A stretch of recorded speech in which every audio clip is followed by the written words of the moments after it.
Praise the lord, praise the lord, praise the lord, praise the Lord. Kristu ప్రభువునందు మిక్కిలి ప్రియ సహోదరి సహోదరులారా, ఈరోజు మనము ధ్యానించబోయే అంశము పశ్చాత్తాపము, పశ్చాత్తాప జీవితము. నిజమైన పశ్చాత్తాపము అంటే ఏమిటి అనే విషయాన్ని ఈరోజు మనము ధ్యానించుకుందాం. మనందరం కూడా తపస్కాలంలో ప్రయాణం చేస్తూ ఉన్నాం. తపస్కాలము అంటేనే పశ్చాత్తాప కాలం. తపస్కాలం యొక్క ప్రత్యేక ఉద్దేశం ఏమిటంటే మనము మారు మనస్సు పొందాలి అని, హృదయ పరివర్తనము చెందాలి అని, పశ్చాత్తాప పడాలి అని, మన జీవితాలను మార్చుకోవాలని, మన ఆధ్యాత్మిక జీవితాలను మెరుగుపరుచుకోవాలని.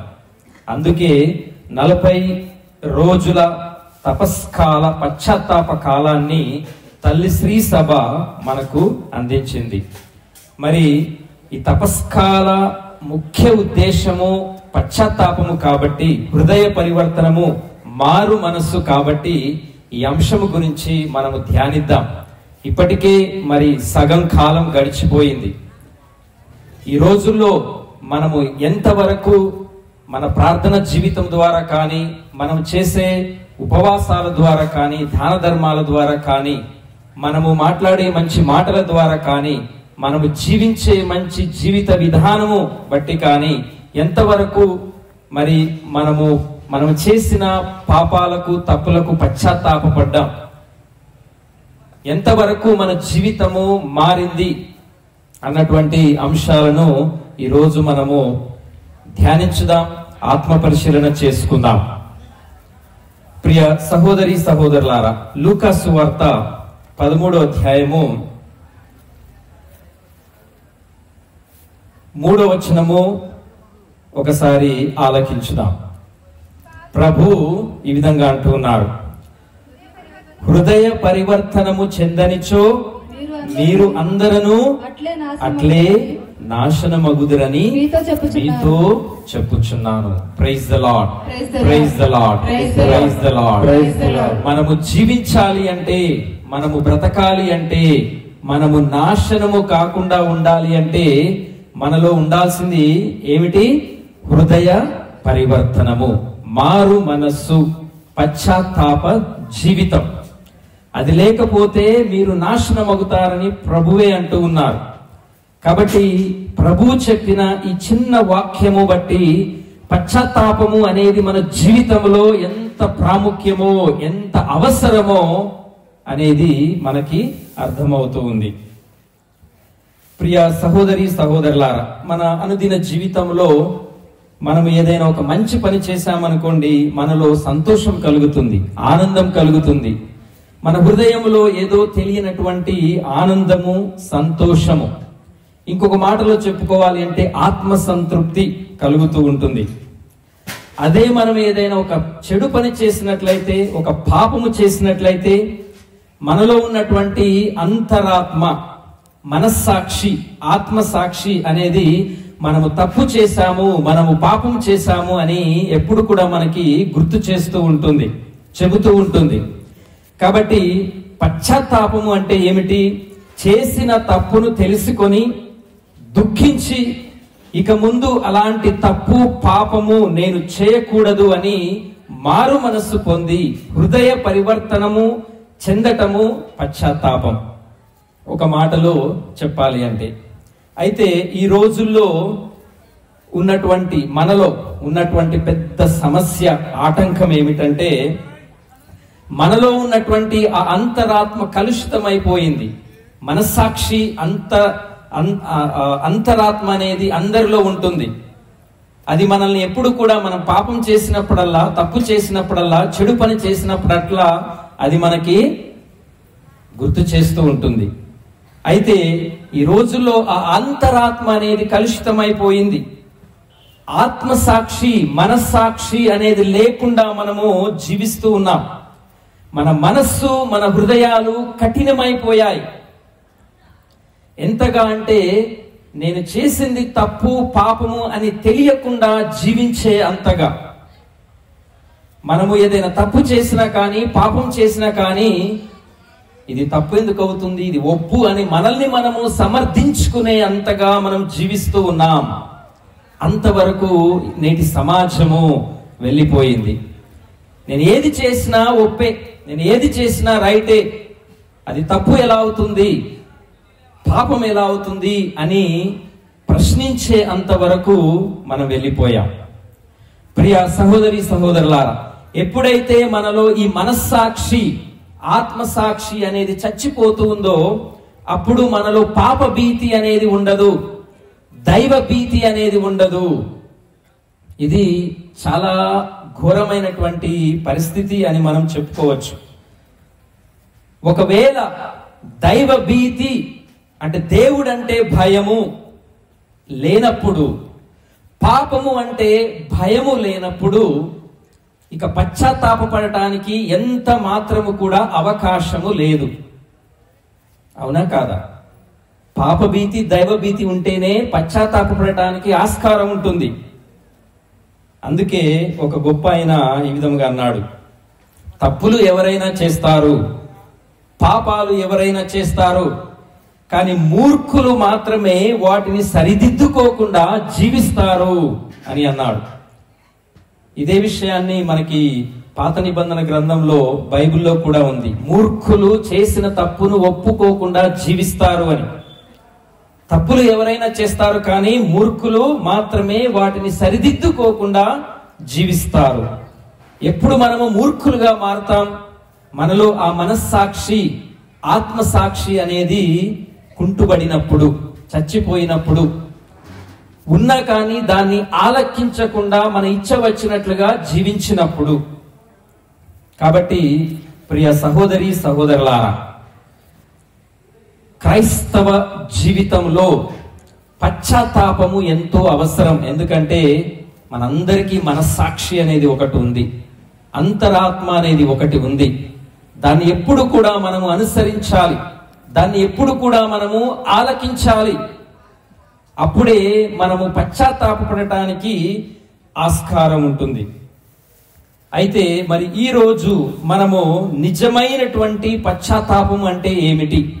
మనందరము కూడా పాపాత్ములమే, బైబిలే చెబుతుంది. ఆ విషయము మనందరికీ తెలుసు. మన అంతరాత్మ మీద చేయి వేసుకుంటే నేను చేసిన మంచి కార్యాలు ఏమిటో నాకు తెలుస్తుంది, అలాగే నా పాప జీవితం ఏమిటో కూడా నాకు తెలుస్తుంది. పాపము చేయని వారు ఎవరు ఉండరు. గుండెల మీద చేసుకొని మనం చెప్పవచ్చు, మనందరము కూడా పాపాత్ములమే.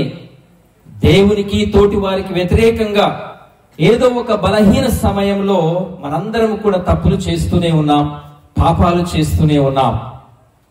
అందుకే ఈ తపస్కాలంలో దేవుడు మనల్ని పశ్చాత్తాపపడటానికి తానే స్వయముగా ఆహ్వానిస్తూ ఉన్నాడు, పిలుస్తూ ఉన్నాడు. మనము తప్పకుండా పశ్చాత్తాపపడాలి. పశ్చాత్తాపడ్డప్పుడే మనము జీవిస్తాము, మనము బ్రతుకుతాము, మనము రక్షణ పొందుతాము, మనము జీవితాన్ని పొందుతాము. యేసు ప్రభువులో జీవించే గొప్ప భాగ్యాన్ని మనము పొందుకుంటాం. అయితే మనలో కొంతమంది ఇలా ప్రశ్నించవచ్చు, చేసిన పాపాలకు నేను పశ్చాత్తాపపడుతూ ఉన్నాను అని. అందుకే నేను ప్రత్యేకంగా కావలసి అంశాన్ని ఎంచుకున్నాను. ఎందుకంటే మనము అనుకునే పశ్చాత్తాపము వేరు, బైబిలు మనకు బోధించే పశ్చాత్తాపము వేరు. అందుకే ఈరోజు మనము నిజమైనటువంటి పశ్చాత్తాపం ఏమిటో తెలుసుకోవాలి. కాబట్టి ప్రియ సహోదరి సహోదరులారా, పశ్చాత్తాపడటం అంటే మనకు అర్థమయ్యే భాషలో పశ్చాత్తాపం అంటే ఏమిటి అని నేను మిమ్మల్ని ప్రశ్నించా అనుకోండి, ఏం చెప్తారు? దుఃఖపడటం, బాధపడటం, విచారాన్ని వ్యక్తపరచటం, 4 కన్నీటి బొట్లు కార్చటం, ప్రార్థన చేయటం, దేవుని ముందు సాగిలపడి చేసిన పాపాలను ఒప్పుకోవటం లాంటి వివిధ సమాధానాలు మనము చెబుతూ ఉంటాం. అయితే ఒక వ్యక్తి చేసిన తప్పుకు, పాపానికి బాధపడవచ్చు. అయ్యో నేను అలా చేసి ఉండకూడదు అని బాధపడవచ్చు, విచారాన్ని వ్యక్తపరచవచ్చు, కానీ పశ్చాత్తాపపడకపోవచ్చు. దుఃఖానికి, విచారానికి, పశ్చాత్తాపానికి తేడా ఉంది. కేవలము దుఃఖాన్ని వ్యక్తపరిస్తే అది పశ్చాత్తాపము కాదు. అందుకే మనము పౌలు గారు రాసిన ఒక చక్కటి వాక్యాన్ని చదువుకుందాం. అక్కడ పౌలు గారు స్పష్టంగా నిజమైన పశ్చాత్తాపం అంటే ఏమిటి, నిజము కాని పశ్చాత్తాపం ఏమిటి, 2 రకాల పశ్చాత్తాపాల గురించి మనకి స్పష్టంగా తెలియజేస్తూ ఉన్నారు. పౌలు కొరింథీయులకు రాసిన 2వ లేఖ 7వ అధ్యాయము 10వ వచనం చదువుకుందాం. దేవునిచే వినియోగింపబడిన విచారము రక్షణకు దారి చూపు హృదయ పరివర్తనమును కలిగించును కనుక మనము విచారింప పని లేదు. అది మొదటి పశ్చాత్తాపం, దేవునిచే వినియోగించబడిన విచారము. రెండవది ఏమంటున్నాడు, ప్రాపంచిక విచారము అనేది ఇంకోటి ఉంది. అది మృత్యుహేతువగును, మృత్యువుకు మనల్ని నడిపించును.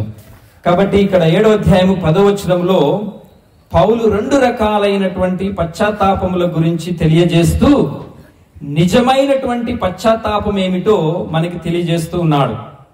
మొదటిది ఏమంటున్నాడు, దేవునిచే వినియోగించబడిన విచారము.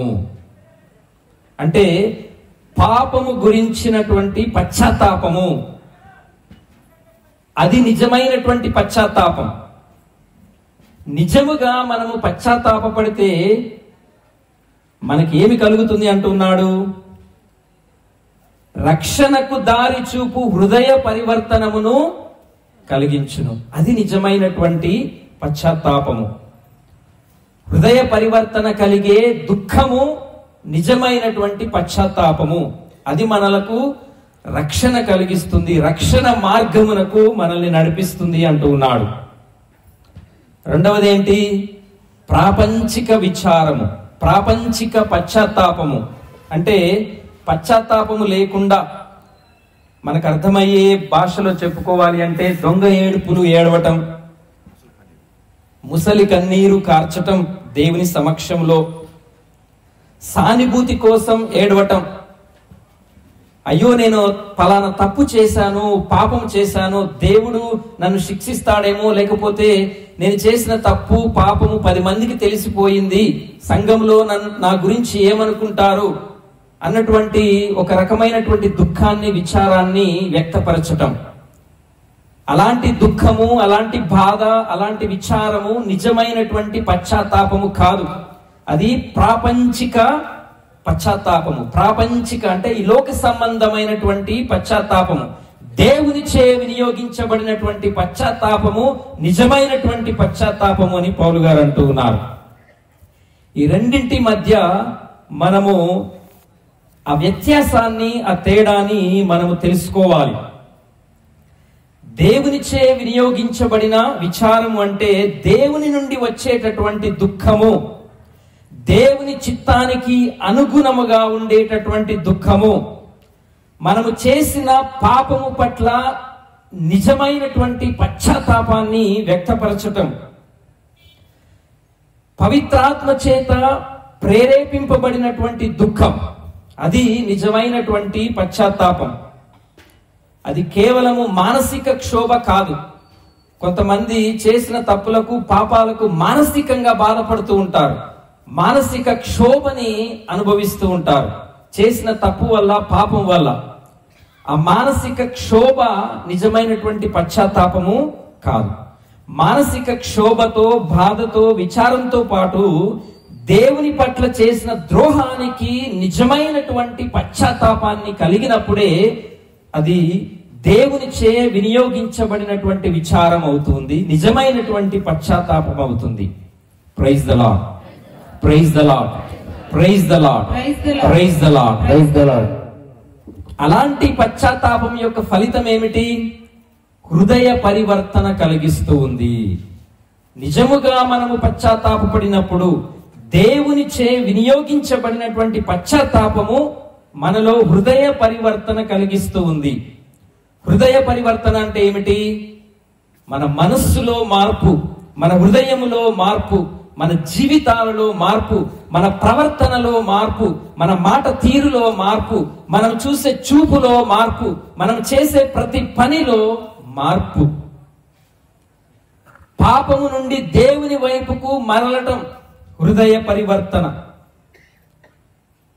నిజమైన పశ్చాత్తాపము అయితేనే మనలో హృదయ పరివర్తన కలుగుతుంది. నిజముగా మనము పశ్చాత్తాపపడితే మనలో హృదయ పరివర్తన అనివార్యము, అంటే తప్పనిసరిగా కలుగుతుంది. ఇప్పుడు ఒకసారి గుండెల మీద చేయి వేసుకుని ఆత్మ పరిశీలన చేసుకోండి. ఎందుకు నేను మారటం లేదు? ఎందుకు నా ప్రవర్తన మారటం లేదు? ఎందుకు నా ఆధ్యాత్మిక జీవితము ముందుకు సాగటం లేదు? ఎందుకు మరలా మరలా మరలా చేసిన తప్పే చేస్తూ ఉన్నాను? ఎందుకంటే మన దుఃఖము ప్రాపంచికమైనది, మన పశ్చాత్తాపము ఈ లోక సంబంధమైనది, దేవునికి సంబంధించినది కాదు. దేవునిచే వినియోగించబడినటువంటి పశ్చాత్తాపము కాదు, ప్రాపంచిక పశ్చాత్తాపము. 10 మంది ఏమనుకుంటారా అని వ్యక్తపరిచే విచారము, దుఃఖము. Praise the lord, praise the lord, praise the lord, praise the lord. కాబట్టి నిజమైనటువంటి పశ్చాత్తాపము మనలను హృదయ పరివర్తన కలిగిస్తూ ఉంది. రెండవది చాలా ముఖ్యమైనది, ఇది రక్షణకు దారి చూపును అంటున్నాడు పౌలు గారు. నిజమైన పశ్చాత్తాపము మనలను రక్షణకు నడిపిస్తూ ఉంది. నిజమైన పశ్చాత్తాపం యొక్క అంతిమ లక్ష్యము రక్షణ, మోక్షము, దేవునిలో కలిసిపోవటం, దేవునిలో ఐక్యమైపోవటం. చూడండి, పశ్చాత్తాపము ఎంత ముఖ్యమైనదో, ఎంత ప్రాముఖ్యమైనదో. అది మామూలు పశ్చాత్తాపము కాదు, నిజమైనటువంటి పశ్చాత్తాపము. ఈ లోక సంబంధమైన పశ్చాత్తాపము కాదు, ప్రాపంచిక పశ్చాత్తాపము, విచారము కాదు. నిజమైన పశ్చాత్తాపము మనలో హృదయ పరివర్తన కలిగించి, మారు మనస్సును కలిగించి, అది మనలను రక్షణకు దారి చూపుతూ ఉంది, ప్రభువు దగ్గరికి నడిపిస్తూ ఉంది. Praise the lord, praise the lord, praise the lord, praise the Lord. అందుకే హోషేయ గ్రంథము 6వ అధ్యాయము 4-6 వచనాల్లో చిత్తశుద్ధి లేని పశ్చాత్తాపము, మనకు బైబిల్ హెడ్డింగే చక్కగా పెట్టడం జరిగింది. చిత్తశుద్ధి లేని పశ్చాత్తాపం గురించి హోషేయ గ్రంథము 6వ అధ్యాయము 1-6 వచనాల్లో చాలా చక్కగా చెప్పబడింది. అయితే మనము 4 నుండి ఒకసారి చదువుకుందాం. నేను చదువుతాను, వినండి. చిత్తశుద్ధి లేని పశ్చాత్తాపం గురించి యావే దేవుడు ఇజ్రాయేల్ ప్రజలతో అంటూ ఉన్నాడు. కానీ ప్రభు ఇట్లనుచున్నాడు, ఎఫ్రాయిము, ఎఫ్రాయిము అంటే యెరూషలేమా, ఇజ్రాయేల్ ప్రజలారా, నేను మిమ్మేమి చేయుదును? యూదా ప్రజలారా, నేను మిమ్ము ఏమి చేయుదును? మీకు నా పట్ల గల ప్రేమ ఉదయ కాలపు మంచు వలె, వేకువన విచ్చిపోవు పొగమంచు వలె క్షణికమైనది. కావుననే నేను నా ప్రవక్తలను మీ చెంతకు పంపితిని. నేను విధించు తీర్పు గురించి, నేను పంపు శిక్ష గూర్చి వారిచే మీకు సందేశము చెప్పించితిని. నేను మీ నుండి కోరునది కారుణ్యమును కాని బలులను కాదు, దైవ జ్ఞానమును కాని దహన బలులు కాదు. Praise the lord, praise the lord, praise the Lord. చిత్తశుద్ధి లేని పశ్చాత్తాపం అంటే ఏమిటి? మనము పడే పశ్చాత్తాపము క్షణికమైనది. క్షణికమైన పశ్చాత్తాపము చిత్తశుద్ధి లేని పశ్చాత్తాపము. నిజమైనటువంటి పశ్చాత్తాపము ప్రతి క్షణము మన జీవితాంతం ఉండాలి.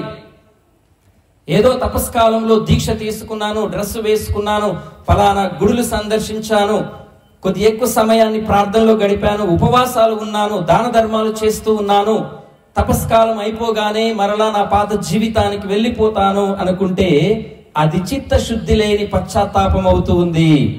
మన జీవితాంతము ప్రభు కోసము, మనం చేసే పాపాల కోసము, తప్పుల కోసము ఉపవాసం ఉండాలి, ప్రార్థన చేస్తూ ఉండాలి, దాన ధర్మాలు చేస్తూ ఉండాలి. ప్రవర్తన పరివర్తన కలిగిన జీవితాన్ని మనము జీవించాలి. సంవత్సరం పొడవునా జీవితాంతము కేవలం 40 రోజులు అలా జీవిస్తే ప్రభు అంటున్నారు అది చిత్తశుద్ధి లేని పశ్చాత్తాపం అవుతుంది. 40 రోజులు నేను నిష్ఠగా ఉంటాను, ఈస్టర్ పండుగ రాగానే నా ఇచ్చ వచ్చినట్లు జీవిస్తాను, ఈ 40 రోజులు నేను పోగొట్టుకున్నది ఒక రాత్రిలో నేను సంపాదించుకుంటాను అంటే అది నిజమైన పశ్చాత్తాపము కాదు, చిత్తశుద్ధి లేని పశ్చాత్తాపం. చూడండి ప్రభు ఎంత చక్కగా చెబుతూ ఉన్నారో. మీ పశ్చాత్తాపం ఎలా ఉంది అంటే ఉదయకాలపు మంచు వలె, వేకువన విచ్చిపోవు పొగమంచు వలె క్షణికమైనది అంటూ ఉన్నాడు.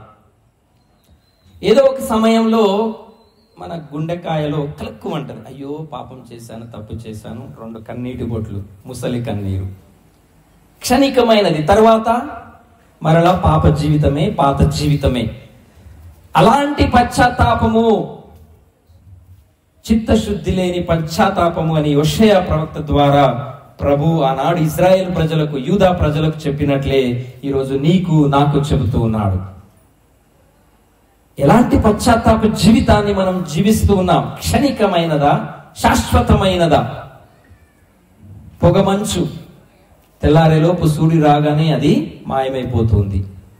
క్షణికమైన పశ్చాత్తాపము మనలో ఉండకూడదు. మత్తయి సువార్త 27వ అధ్యాయము 3వ వచనం ఇంకో చక్కటి ఉదాహరణ. ఏది? చిత్తశుద్ధి లేని పశ్చాత్తాపానికి. మత్తయి సువార్త గురుద్రోహియగు యూదా యేసునకు శిక్ష విధించుట చూసి పశ్చాత్తాపము పొంది ఆ 30 వెండి నాణెములను తిరిగి ప్రధానార్చకుల యొద్దకు, పెద్దల యొద్దకు తెచ్చాను. చూడండి, గురుద్రోహియగు యూదా యేసునకు శిక్ష విధింపబడుటను చూచి పశ్చాత్తాప పొంది, యేసు ప్రభువును శత్రువులకు అప్పగించినటువంటి యూదా కూడా పశ్చాత్తాపడ్డాడు. కానీ ఎందుకు ఆయన బ్రతకలేదు? ఎందుకు ఆయన జీవించలేదు? ఎందుకు ఆయన హృదయ పరివర్తన పొందలేదు? ఎందుకు ఆయన రక్షణ పొందలేదు? యూదా పశ్చాత్తాపము క్షణికమైనది, పౌలు గారు అన్నట్లు ప్రాపంచికమైనది, లోక సంబంధమైనది, శాశ్వతమైన పశ్చాత్తాపము కాదు, దేవుని చే వినియోగించబడిన విచారము కాదు. అందుకే ఆయన నశించాడు, మరణించాడు, రక్షణ పొందకుండానే జీవితాన్ని కోల్పోయాడు. చక్కటి ఉదాహరణ. యూదా కూడా పశ్చాత్తాపడ్డాడు, కానీ రక్షణ పొందలేదు, బ్రతకలేదు, జీవించలేదు. ఎందుకంటే అది ఆయన చెందినటువంటి పశ్చాత్తాపము నిజమైనది కాదు, క్షణికమైనది, చిత్తశుద్ధి లేని పశ్చాత్తాపము. హోషేయ గ్రంథంలో చదువుకున్నట్లుగా. Praise the lord, praise the lord, praise the lord. కాబట్టి ప్రాపంచిక విచారము అంటే ఈ లోకపు విలువలు, ఆందోళనలపై దుఃఖాన్ని సూచించటం. అంటే దేవునికి వ్యతిరేకముగా చేసిన నేరము కంటే పాపము వలన వచ్చే పరిణామాలపై ఎక్కువగా దృష్టి పెట్టడం. అయ్యో నేను దేవునికి ద్రోహం చేసి తినే అని దుఃఖపడటం కాకుండా ఈ పాపం వలన నాకు ఏమి జరగబోతుందో అని ఆందోళన చెందటం ప్రాపంచిక పశ్చాత్తాపం, ప్రాపంచిక విచారము. ఇది పాపము పట్ల నిజమైన పశ్చాత్తాపము లేకుండా పాపం వలన కలిగే నిరాశ, నష్టము, అవమానము నుండి కలిగే దుఃఖము మాత్రమే. ఇలాంటి దుఃఖము, ఇలాంటి విచారము నిజమైనటువంటి పశ్చాత్తాపము కాదు. అందుకే అది మృత్యుహేతువగును. ఇది మరణానికి దారి తీస్తుంది. ఆధ్యాత్మికంగా మరణించటం కావచ్చు, శారీరకమైనటువంటి మరణమైనా కావచ్చు. ఇలాంటి పశ్చాత్తాపము మరింత పాపానికి దారి తీస్తుంది. మన జీవితాలే అందుకు సాక్ష్యం. చేసిన తప్పును, చేసిన పాపాన్నే మనము మరలా చేస్తూ ఉన్నాము. కాబట్టి మనము చేస్తూ ఉన్నటువంటి పశ్చాత్తాపము ప్రాపంచికమైనది, నిజమైనటువంటి పశ్చాత్తాపము కాదు, చిత్తశుద్ధి లేని పశ్చాత్తాపము. అందుకే ప్రియ సహోదరి సహోదరులారా, మనలో నిజమైన హృదయ పరివర్తన, మారు మనస్సు కలగటం లేదు. మొదటిది శాశ్వతమైన మార్పును కలిగిస్తుంది, మనలను హృదయ పరివర్తనకు నడిపిస్తుంది, మనకు రక్షణ మార్గాన్ని చూపిస్తూ ఉంది. రెండవది వినాశనమును, మరణాన్ని కలిగిస్తూ ఉంది. ఆధ్యాత్మికంగా మనల్ని నాశనం చేస్తూ ఉంది. కాబట్టి ఇప్పుడు ఒకసారి ఆలోచించుకోండి, ఎలాంటి పశ్చాత్తాపాన్ని మనం మన జీవితంలో, మన క్రైస్తవ జీవితంలో తప్పు చేసినప్పుడు, పాపం చేసినప్పుడు, దేవుని సమక్షంలో వచ్చినప్పుడు, పాప సంకీర్తానికి వచ్చినప్పుడు, గురువులు దివ్య పూజాబలి ఆరంభంలో చేసిన పాపాలను దేవుని యందు ఒప్పుకొని యోగ్య రీతిగా దివ్య పూజాబలిలో పాల్గొనండి అని ఆహ్వానించినప్పుడు ఎలాంటి పశ్చాత్తాపాన్ని మనం పొందుతూ ఉన్నాం? ప్రియ సహోదరి సహోదరులారా, అర్థమవుతుందని అనుకుంటూ ఉన్నాను. నిజమైనటువంటి పశ్చాత్తాపము మన జీవితంలో కలగాలి. ఇర్మియా గ్రంథము 8వ అధ్యాయము 6వ వచనం. నిజమైన పశ్చాత్తాపానికి అక్కడ ఇర్మియా ఇంకొక చక్కటి పదాన్ని వాడుతూ ఉన్నాడు. మనందరికీ తెలిసినటువంటి పదమే. ఇర్మియా గ్రంథము 8వ అధ్యాయము 6వ వచనం. నేను మీ పలుకులను జాగ్రత్తగా వినుచున్నాను, మీరు సత్యము చెప్పుటలేదు. మీలో ఎవడు తన తప్పులకు పశ్చాత్తాపపడుటలేదు. నేను చేసిన నేరమేమిటాయని ఎవడు ఆత్మ విచారము చేసుకొనుటలేదు.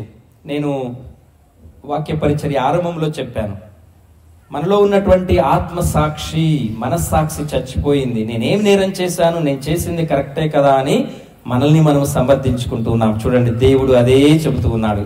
ఆనాడు ఇజ్రాయేల్ ప్రజలతో, ఈరోజు మనతో ఏమంటూ ఉన్నాడు? నేను చేసిన నేరం ఏమిటాయని ఎవరు కూడా ఆత్మ విచారణ చేసుకోవటం లేదు. అది నిజము, వాస్తవం. దేవుడు ఎప్పుడూ చెప్పాడు, ఎన్నో సంవత్సరాల క్రితమే. నేను చేసిందల్లా ఒప్పే, నేను చేసిందల్లా రైటే, తప్పెలా అవుతుంది, పాపం ఎలా అవుతుంది, సమర్థించుకుంటూ ఉన్నా. చూడండి ప్రభువు ఏ విధంగా అంటూ ఉన్నారు, ఆత్మ విచారణ చేసుకోవటం. కాబట్టి నిజమైన పశ్చాత్తాపం ఏమిటి? ఆత్మ విచారము. ఇక్కడ ఇర్మియా ప్రవక్త ద్వారా ప్రభువు నిజమైన పశ్చాత్తాపం అంటే ఏమిటి? ఆత్మ విచారము చేసుకోవటం. పౌలు గారు అంటూ ఉన్నారు, దేవునిచే వినియోగించబడిన విచారము. దాన్ని ఇంకొక మాటలో మనకి అర్థం చేసుకోవటానికి ఇర్మియా ప్రవక్త ఆత్మ విచారము అంటే మనస్సాక్షి, ఆత్మ పరిశీలన చేసుకోవటం. ఆత్మ విచారము అంటే ఆత్మ పరంగా దుఃఖపడటం. విచారము, దుఃఖము. ఆత్మ దుఃఖపడాలి, మన హృదయము దుఃఖపడాలి, మన మనస్సు దుఃఖపడాలి. అది నిజమైనటువంటి పశ్చాత్తాపము. పాపము ఎంత చెడ్డదో తెలుసుకోవటం ఆత్మ విచారం. చేసిన పాపం ఏమిటో తెలుసుకోవటం నిజమైనటువంటి పశ్చాత్తాపం. మరియు దేవుని యొక్క సహాయముతో ఆ చేసిన తప్పును, పాపమును మరల చేయకుండా ఉండటం నిజమైనటువంటి పశ్చాత్తాపం. ప్రియ సహోదరి సహోదరులారా, మీకు ఇంకొక చక్కటి ఉదాహరణ చెబుతాను. 2వ సమూయేలు గ్రంథము 12వ అధ్యాయము 13వ వచనం. నిజమైన పశ్చాత్తాపానికి చక్కటి ఉదాహరణ బైబిల్ గ్రంథం అంతా కూడా దావీదు యొక్క జీవితం, దావీదు యొక్క పశ్చాత్తాపం. Praise the lord, praise the lord, praise the lord, praise the lord, praise the Lord. David నాతానుతో, నేను యావేకు ద్రోహముగా పాపము చేసి తిని అనెను. అప్పుడు నాతాను అంటున్నాడు, నాతాను ప్రభువుని పాపము క్షమించెను, నీవు చావుకు తప్పి బ్రతుకుదువు. Praise the lord, praise the lord, praise the lord, praise the lord, praise the lord. Paul గారు ఏమన్నారు? నిజమైనటువంటి పశ్చాత్తాపము చెందినటువంటి వ్యక్తి హృదయ పరివర్తన చెంది రక్షణ పొందుతాడు, అంటే జీవిస్తాడు, బ్రతుకుతాడు. ఎప్పుడైతే దావీదు మహారాజు తను చేసినటువంటి పాపాలకు పశ్చాత్తాపడ్డాడో, దేవుడు నాతాను ద్వారా పలికినటువంటి వాక్యాలు, నీవు బ్రతికెదవు. దావీదు ఎంత ఘోర పాపం చేశాడో మనందరికీ తెలుసు. దావీదు చేసిన పాపం ఏమిటి? ఒకటి వ్యభిచారము, రెండోది హత్య. ఘోర పాపాలు, పెద్ద పాపాలు. మరి ఎందుకు దావీదు మరణింపక బ్రతికెను? కారణం ఏమిటి? దావీదు చెందినటువంటి పశ్చాత్తాపము నిజమైనటువంటి పశ్చాత్తాపము. అంత ఘోర పాపము చేసినను దేవుడు ఆయన్ను బ్రతికించాడు, రక్షించాడు. కేవలము దావీదు పొందినటువంటి పశ్చాత్తాపము నిజమైనటువంటి పశ్చాత్తాపము. దేవుడు నాతాన్ను పంపించి నీవు చేసింది తప్పు అని చెప్పగానే, ఓ నేను రాజును, మహారాజును, నేను చేసిందే ఒప్పు అని సమర్థించుకోలేదు. చేసిన తప్పును సమర్థించుకోలేదు. దావీదు ఏం చేశాడు? దేవునికి నేను ద్రోహం చేశాను అని పశ్చాత్తాపడ్డాడు. తను చేసినటువంటి తప్పును, పాపాన్ని ఒప్పుకున్నాడు ప్రవక్త సమక్షములో. అందుకే దేవుడు అతనికి పాప మన్నింపును, దయను, క్షమను దయచేశాడు. నీవు చావక బ్రతికెదవు అని. ఎంత చక్కటి వాక్యం! దావీదు మరణించక బ్రతికెను అని వాక్యంలో చదివాం. నిజమైన పశ్చాత్తాపం గురించి, ఎందుకంటే దావీదు తన జీవితంలో అనుభవించాడు కాబట్టి, అందుకే పశ్చాత్తాపం గురించి దావీదు ఒక చక్కటి కీర్తనను రాశాడు. కీర్తన 51 దావీదు మహారాజు రాసినటువంటి కీర్తన. నిజమైనటువంటి పశ్చాత్తాపం ఏమిటో ఆ కీర్తన అంతయు కూడా దావీదు రాజు తెలియజేస్తూ ఉన్నాడు.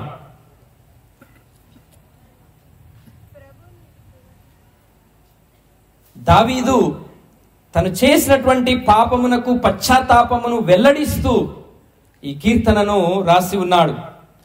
ఎప్పుడైతే తను చేసిన పాపమును తెలుసుకున్నాడో, తన పాపము కొరకు కన్నీరు కార్చాడు, పాప క్షమకై ప్రార్థన చేశాడు. తన పాపము వలన దేవునితో కోల్పోయిన సంబంధాన్ని మరలా నిర్మించమని, పునరుద్ధరించమని దేవుణ్ణి వేడుకుంటూ ఉన్నాడు. తను చేసిన పాపానికి పరిణామంగా, ఫలితంగా తనకు పుట్టిన బిడ్డను దేవుడు తీసుకొని వెళ్ళాడు. మనందరికీ తెలుసు. అయినప్పటికీ దేవుణ్ణి దావీదు నిందించలేదు.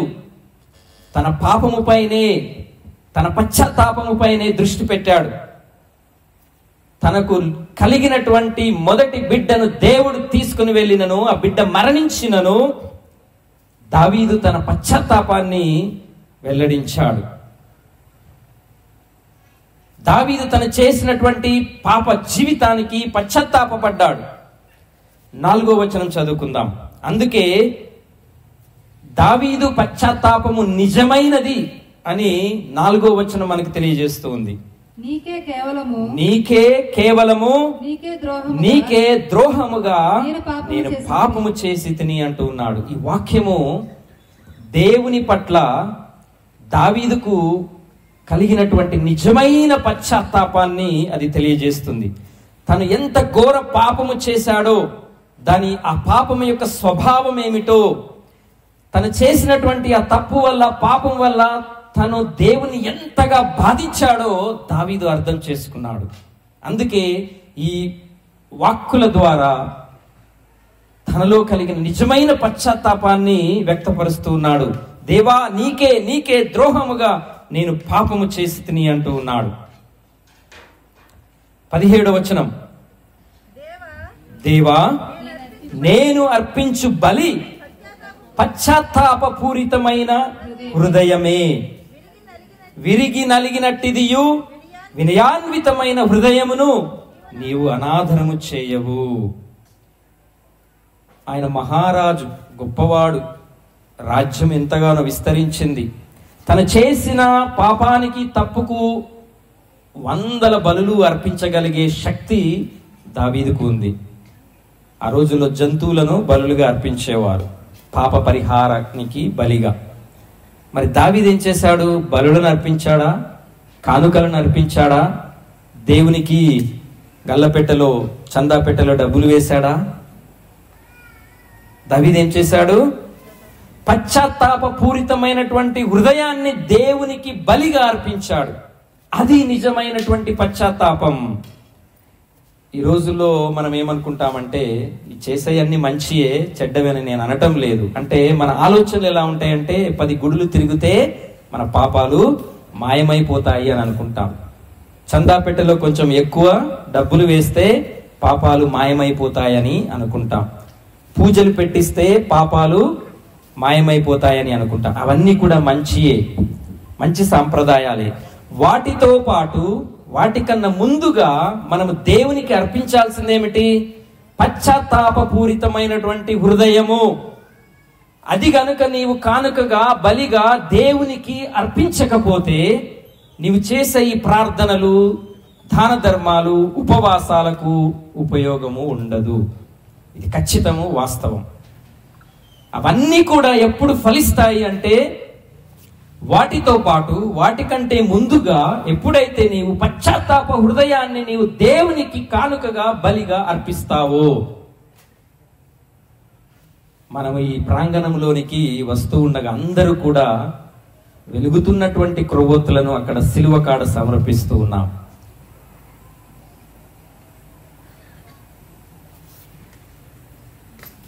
దేవునికి ధూపారాధన చేస్తూ ఉన్నాం. ఎంత చక్కటి భావన. అయితే మనలో ఎంతమంది దేవా నేను నీకు ఈ వెలుగును అర్పిస్తూ ఉన్నాను, ఈ క్యాండిల్ నీకు సమర్పిస్తూ ఉన్నాను, లేకపోతే ఈ ధూపాన్ని నీకు సమర్పిస్తూ ఉన్నాను అన్నదానితో మనలో ఎంతమంది దేవా నా పశ్చాత్తాప హృదయాన్ని ఈ సిలువ చెంత నీకు అర్పిస్తూ ఉన్నాను అని అనుకున్నాము మనసులో? ఎవరు అనుకోలేదు. ఈ ఆలోచన మారాలి. మనం చేసే ఆధ్యాత్మిక కార్యక్రమాలు అన్నీ కూడా మంచివే, మన ఆధ్యాత్మిక జీవితాన్ని బలపరుస్తాయి. కానీ మన హృదయాన్ని, పశ్చాత్తాప హృదయాన్ని దేవునికి కానుకగా బలిగా అర్పించడమే నిజమైనటువంటి పశ్చాత్తాపము. దావీదు చేసింది అదే.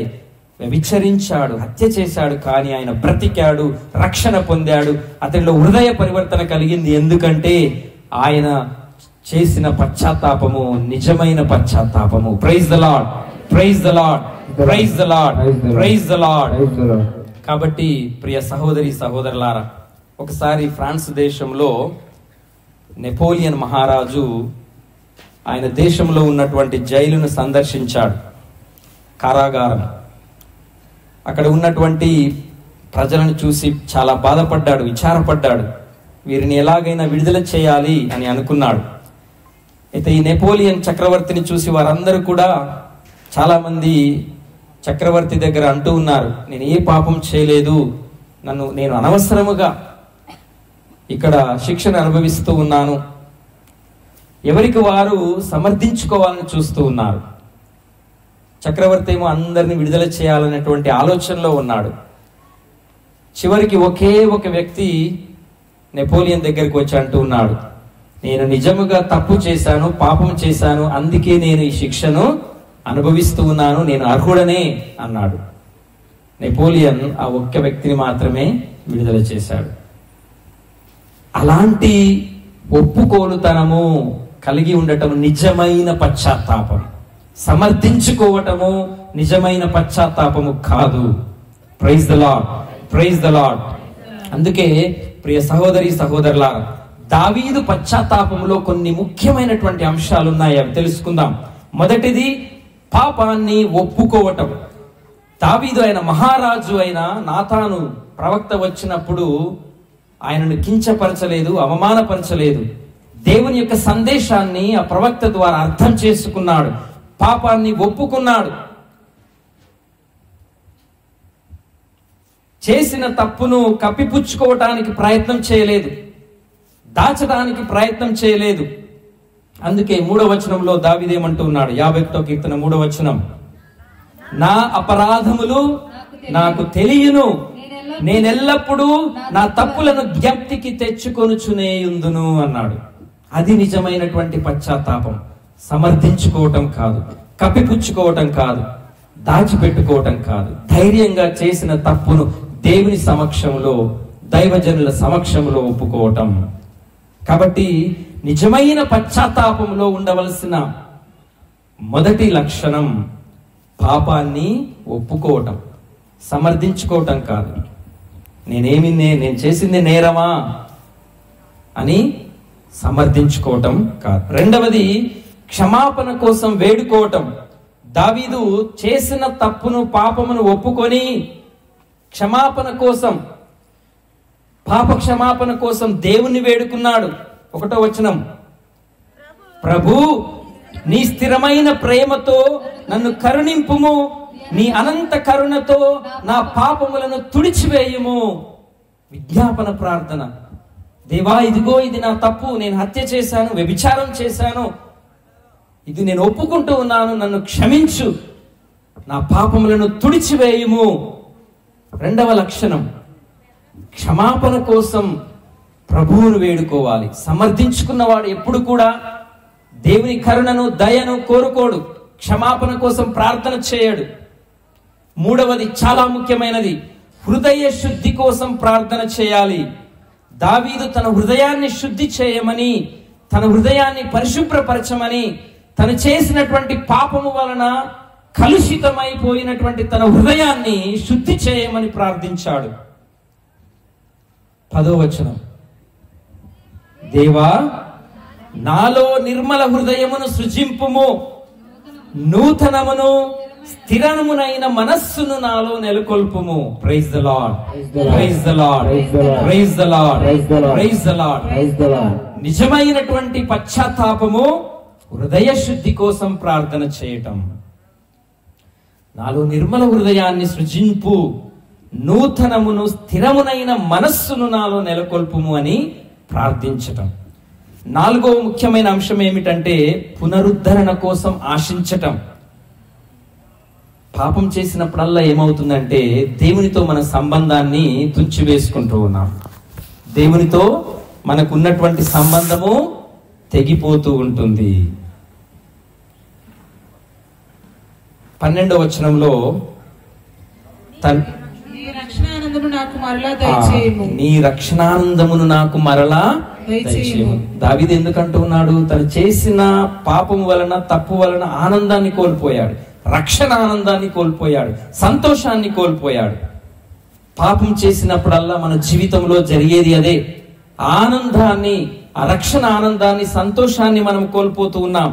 ఆ సంతోషమును, ఉత్సాహమును మనం కోల్పోతూ ఉన్నాం. 8వ వచనంలో, అయినప్పటికీ దావీదు పశ్చాత్తాపము నిజమైనది కనుక దేవుడు ఆయన పాపమును క్షమించి ఉన్నాడు. పాపము వలన కోల్పోయిన ఆ సంబంధాన్ని తిరిగి పునరుద్ధరించమని దావీదు ఆశపడ్డాడు. 12వ వచనం చదువుకున్నాం, నీ రక్షణ ఆనందమును నాకు మరలా దయచేయము. ఇంకా అంటున్నాడు, వినయాత్మకమైన హృదయమును నాకు ప్రసాదింపుము అంటూ ఉన్నాడు.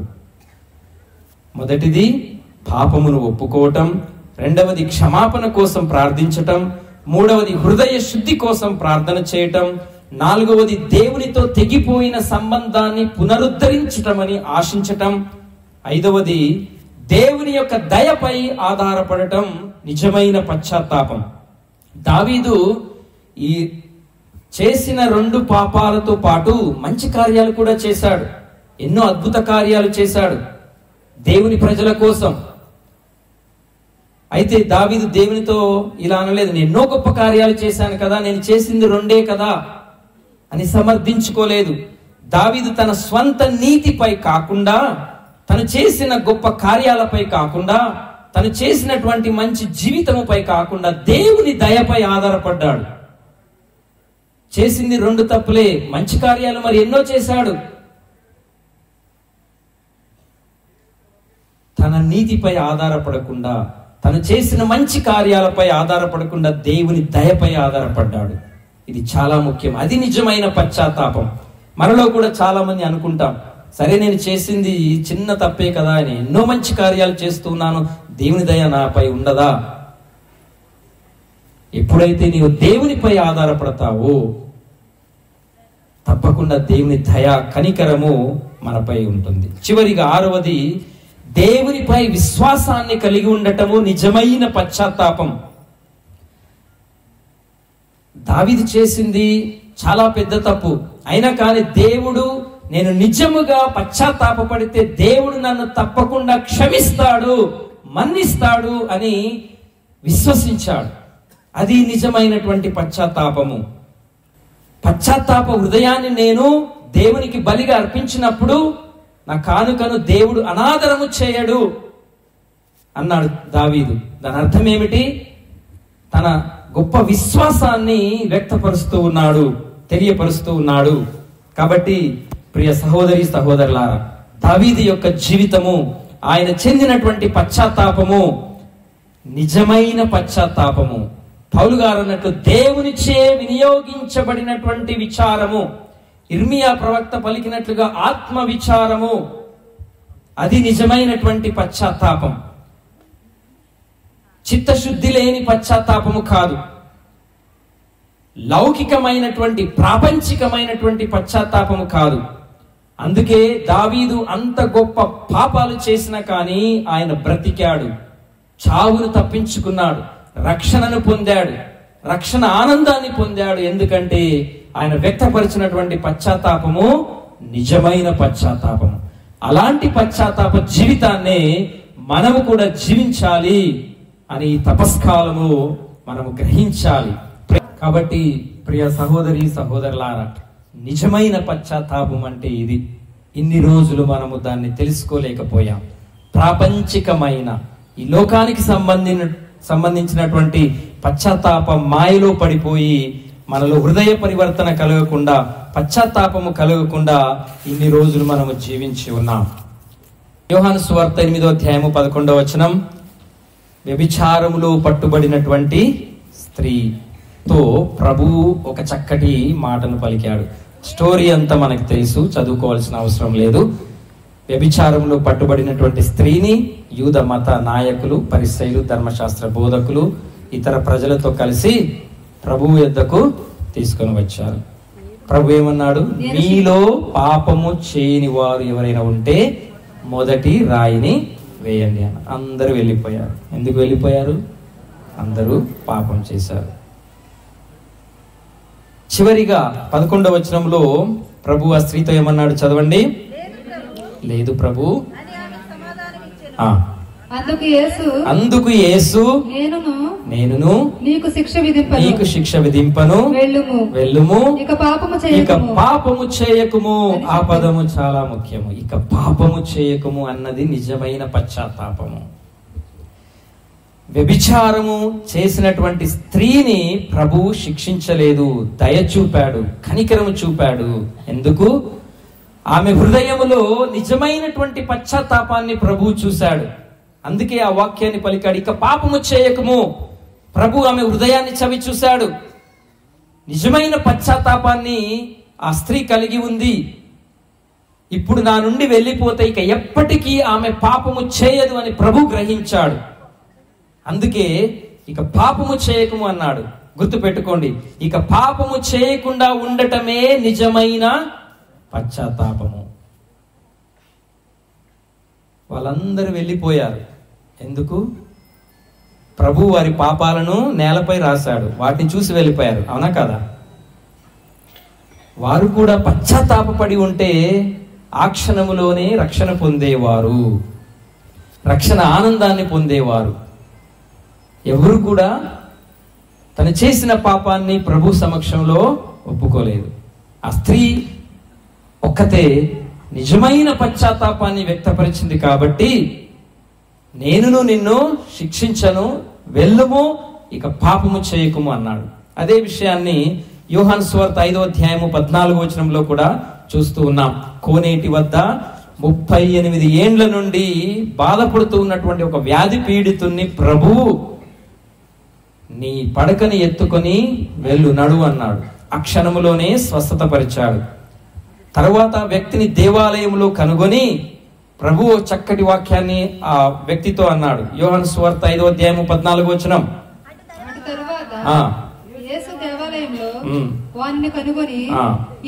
ఇదిగో నీవు స్వస్థుడవైతివి, నీకు మరింత కీడు కలగకుండుటకు ఇక పాపము చేయకుము అని చెప్పాడు. ఇక పాపము చేయకుము అన్నది నిజమైన పశ్చాత్తాపము. Praise the lord, praise the lord, praise the lord, praise the lord. యెహెజ్కేలు గ్రంథము 18వ అధ్యాయము 30-31 వచనంలో కూడా నిజమైనటువంటి పశ్చాత్తాపం ఏమిటో ప్రవక్త తెలియజేస్తూ ఉన్నాడు. హెజ్కేలు గ్రంథము 18వ అధ్యాయము 30-31 వచనాలు నేను చదువుతాను, వినండి, సమయం కొరవగా ఉంది. ఇశ్రాయేలీలారా, యావే ప్రభువునైన నేను చెప్పునదేమనగా, నేను మీలో ప్రతి వానికి అతడు చేసిన పనులను బట్టి తీర్పు విధింతును. కనుక మీరు మీ దుష్కార్యముల నుండి వైదొలగుడు, మీ పాపముల వలన మీరు నాశనము కావలదు. మీరు చేయు పాప కార్యముల నుండి వైదొలగి నూతన హృదయమును నూతన మనస్సును పొందుడు. ఇశ్రాయేలీలారా, మీరు చావనేలా. పాపం చేసినప్పుడు, పాపం అందరు చేస్తారు, దేవుడు ఎప్పుడు కూడా మనం చేసిన పాపంపై దృష్టి పెట్టడండి.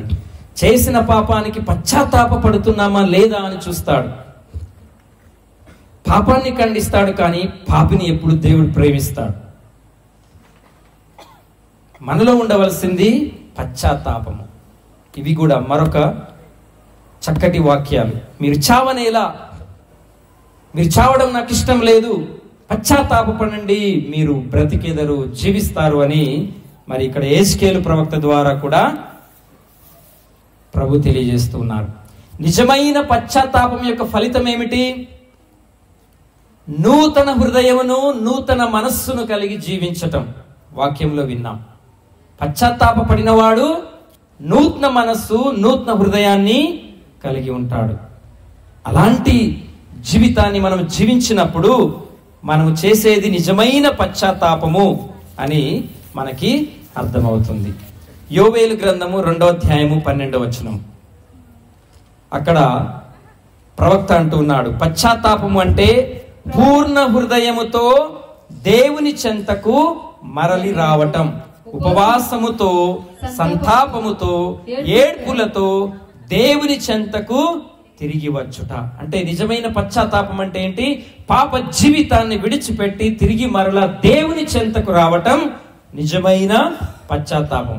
నీవు ఏడుపులతో వస్తావా, కన్నీటితో వస్తావా, ఉపవాసంతో వస్తావా, ప్రార్థనతో వస్తావా, సంతాపంతో వస్తావా, అది సెకండరీ, రెండవది. కానీ నిజమైన పశ్చాత్తాపం ఏమిటి? దేవుని చెంతకు రావటం. నువ్వు అన్ని చేస్తూ ఉన్నావు, కానీ దేవుని చెంతకు రావటం లేదు. ఈ తపస్కాలంలో దీక్ష తీసుకున్నాం, ఉపవాసాలు చేస్తూ ఉన్నాం, ఎక్కువ సమయాన్ని ప్రార్థనలో గడుపుతూ ఉన్నాం, ఏ గ్రామంలో కూటాలు పెట్టినా పాల్గొంటూ ఉన్నాం, కానీ దేవుని చెంతకు రావటం లేదు, పాపాన్ని విడిచి. మరి అది నిజమైన పశ్చాత్తాపం ఎలా అవుతుంది? అందుకే పూర్ణ హృదయముతో దేవుని చెంతకు రావటం నిజమైన పశ్చాత్తాపమని యోవేలు ప్రవక్త అంటూ ఉన్నాడు. ఆలోచించండి. అన్ని చేస్తూ ఉన్నాము, కానీ పాపాన్ని విడిచిపెట్టడం లేదు, దేవుని చెంతకు రావటం లేదు.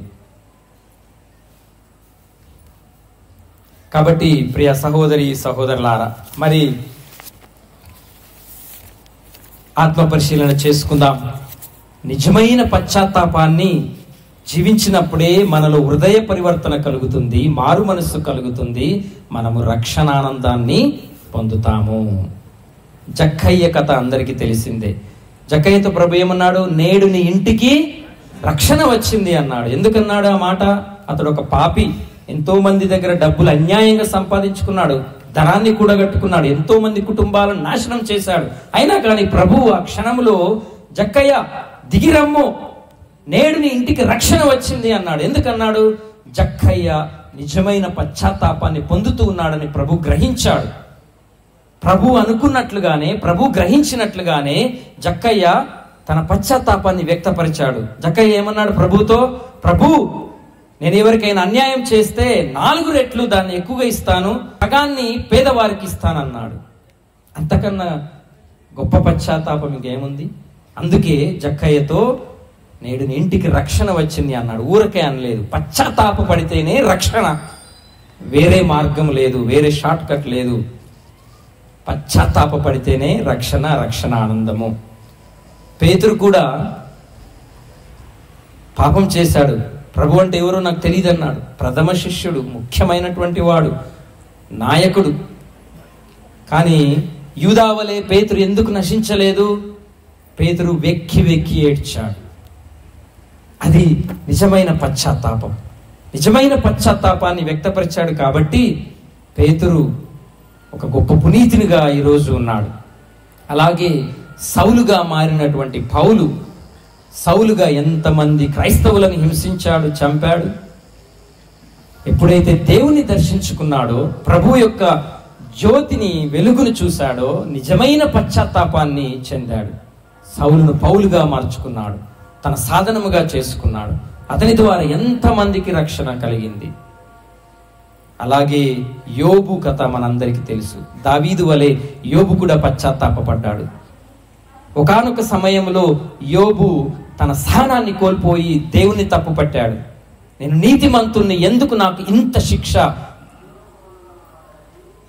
చేసిన ఆ ఆలోచనకి యోబు నిజముగా పశ్చాత్తాపపడి బూడిద చల్లుకొని పశ్చాత్తాపపడ్డాడు. యోబును నూరంతలుగా దేవుడు దీవించాడు. తప్పిపోయిన కుమారుని కథ మనందరికీ తెలుసు. తండ్రిని చంపివేశాడు. ఇక నువ్వు నాకు తండ్రి కాదు, నా ఆస్తి నాకు ఇచ్చేసేయ్, నా దారి నేను చూసుకుంటానని చెప్పినటువంటి వ్యక్తి కనువిప్పు కలిగినప్పుడు, మారు మనస్సు పొందినప్పుడు, నిజమైన పశ్చాత్తాపాన్ని పొందినప్పుడు చనిపోయింది నా తండ్రి కాదు, నేను చనిపోతూ ఉన్నాను అని భావించాడు. అది నిజమైన పశ్చాత్తాపం. తిరిగి వచ్చినప్పుడు తండ్రి ఆలింగనం చేసుకున్నాడు. నువ్వు ఇన్ని రోజులు ఎక్కడికి పోయావని అనలేదు, ఒక్క మాట కూడా అనలేదు. నేను ఇచ్చిన ఆస్తినంతా ఏం చేశావని అడగలేదు. దూరము నుండే చూసినటువంటి తండ్రి పరిగెత్తుకుంటూ వెళ్ళి ఆలింగనం చేసుకున్నాడు, ముద్దు పెట్టుకున్నాడు, కాళ్ళకు చెప్పులు తొడిగాడు, వేలికి వృంగం తొడిగాడు.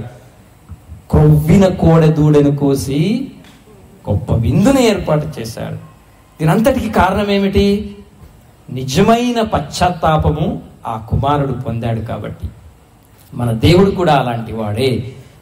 మనం ఎంత ఘోర పాపమైనా చేస్తూ ఉండవచ్చు, చేసి ఉండవచ్చు, కానీ ఎప్పుడైతే నిజమైన పశ్చాత్తాపాన్ని వ్యక్తపరుస్తామో, ఆ కథలో తండ్రి వలె మన తండ్రి దేవుడు కూడా మనల్ని ఆలింగనం చేసుకోవటానికి, హత్తుకోవటానికి, తిరిగి తన చెంతకు చేర్చుకోవటానికి, తన హృదయంలో బదిలీపరుచుకోవటానికి, తిరిగి తన బిడ్డగా, తన కొడుకుగా, కుమారునిగా చేసుకోవటానికి సిద్ధముగా ఉన్నాడు. Praise the lord, praise the lord, praise the lord, praise the Lord. ఇంకొక చోట సువార్తలో ఒక స్త్రీ యేసు పాదాలను కన్నీటితో తుడిచి తల వెంట్రుకలతో తుడిచింది. అవునా? ఆమె కూడా ఒక పాపి. మనం అనుకుంటాం, అబ్బో ఎంత గొప్ప పని చేసింది అనుకుంటాం, కానీ నిజంగా ఆమె చేసింది ఏమిటో తెలుసా? కేవలము యేసు పాదాలను కన్నీటితో తుడవటం కాదు, అదే క్షణములో తన హృదయంలో ఉన్నటువంటి పాపాన్ని తుడిచివేసుకుంది. Praise the lord, praise the lord. నిజమైన పశ్చాత్తాపాన్ని పొందింది కాబట్టి అంత రిస్క్ చేసి అక్కడ ఉన్నటువంటి వారు ఏమన్నా అంటారా, గెంటి వేస్తారా, అవమానిస్తారా అని ఆలోచించకుండా నిజమైన పశ్చాత్తాప హృదయంతో పరిగెత్తుకుంటూ ప్రభు దగ్గరికి వచ్చి తనలో ఉన్నటువంటి ఆ నిజమైన పశ్చాత్తాపాన్ని కన్నీటి ద్వారా వ్యక్తపరచి తల వెంట్రుకలతో ప్రభు పాదాలను తుడిచింది. అదే కాదు, తన హృదయంలో ఉన్న పాపాలను తుడిచివేసుకుంది. అది నిజమైనటువంటి పశ్చాత్తాపం. చివరిగా సిలువలో కొట్టబడినటువంటి ఒక దొంగ తోటి దొంగవానితో ఏమన్నాడు? మనం నిజంగా పాపం చేశాం కాబట్టి ఈ సిలువ మరణము మనకు యోగ్యమే, కానీ ఈయన నీతిపరుడు, మంచివాడు, ఏ పాపము చేయకున్నను అన్యాయముగా ఇతడు సిలువ మరణాన్ని పొందుతూ ఉన్నాడు, కాబట్టి మనం పశ్చాత్తాపపడాలి. ప్రభు నీ రాజ్యంలో నన్ను గుర్తు పెట్టుకో. చివరి క్షణంలో పశ్చాత్తాపపడ్డాడు. జీవితం అంతా దొంగగా జీవించాడు. చివరి క్షణంలో ప్రభు నన్ను క్షమించు అన్నాడు. నేడే నిన్ను నా రాజ్యంలో గుర్తుంచుకుంటానన్నాడు. చివరి క్షణంలో వచ్చావు, నీకు లేదు లేదని అనలేదు ప్రభు. నీకు చోటు లేదు అనలేదు. దీన్ని బట్టి ఏమర్థమవుతుంది? పశ్చాత్తాపం అనేది క్షణికమైనది కాదు, అది జీవితాంతము ఉండాలి. నిజమైన పశ్చాత్తాపము పొందినటువంటి వ్యక్తిని ఏ సమయంలో అయినా, ఏ క్షణంలో అయినా ప్రభువు రక్షిస్తాడు. కాబట్టి ప్రియ సహోదరి సహోదరులారా, నిజమైన పశ్చాత్తాపం గురించి ఈరోజు చాలా చక్కగా తెలుసుకున్నాం, అర్థం చేసుకున్నాం, అర్థమైంది అని నేను భావిస్తూ ఉన్నాను. ఇక నుండైనా మనం చేసే ఈ ప్రార్థనలు, ఉపవాసాలు, దాన ధర్మాలు, పాదయాత్రలు, శిలువ యాత్రలు, ఇవన్నీ కూడా అర్థవంతంగా చేసుకుందాం. ముందుగా మన హృదయాన్ని దేవునికి సమర్పించుకుందాం. పశ్చాత్తాప హృదయాన్ని బలిగా కానుకగా దేవునికి సమర్పించుదాం. అప్పుడు మనం చేసే ఇవన్నీ కూడా దేవుడు దీవిస్తాడు. Praise the lord, praise the lord, praise